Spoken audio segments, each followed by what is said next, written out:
Dumbbell push press is great for working just the regular overhead press as well. As you're getting into the dumbbell push press, you want to make sure your feet are about hip width. Hands are going to be above the elbows. You always want to make sure those wrists are right above those elbows anytime you're doing overhead pressing or bench pressing.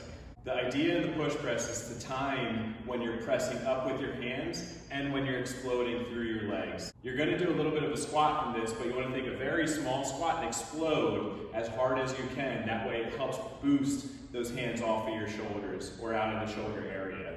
By seeing this in slow motion, you can see how I'm trying to time that squat with when I'm pulling down and then when I go and push the weights back up. As we're doing the push press, it's very common to overly control those weights and try to press them up, doing just regular overhead press to finish off the move and then going way too far down into the squat. We want to time it so when you explode, those hands are going up. When the weights want to come down, you let them go down and you start to absorb that shock. As soon as they hit the bottom, explode harder if they didn't make it all the way up the time before. Don't try to control them by pressing them up. Try to think explode quicker so that the weights can get up faster. You do want to still think push with those arms, but don't make it only a push. This is one of those moves we want to use momentum for it. Some of the common mistakes, other than what I just mentioned, is we can bring the knees forward and squat straight down into our feet, or if we bring our butt backwards, which we should do a hinge in this, but sometimes we can do it to where we're arching our back. We don't want this.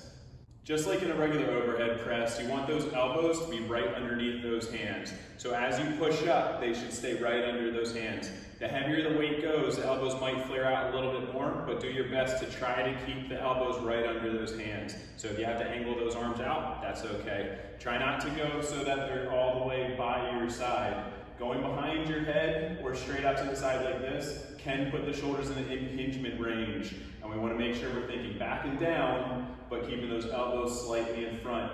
That way we aren't getting our shoulder joints into an impingement range.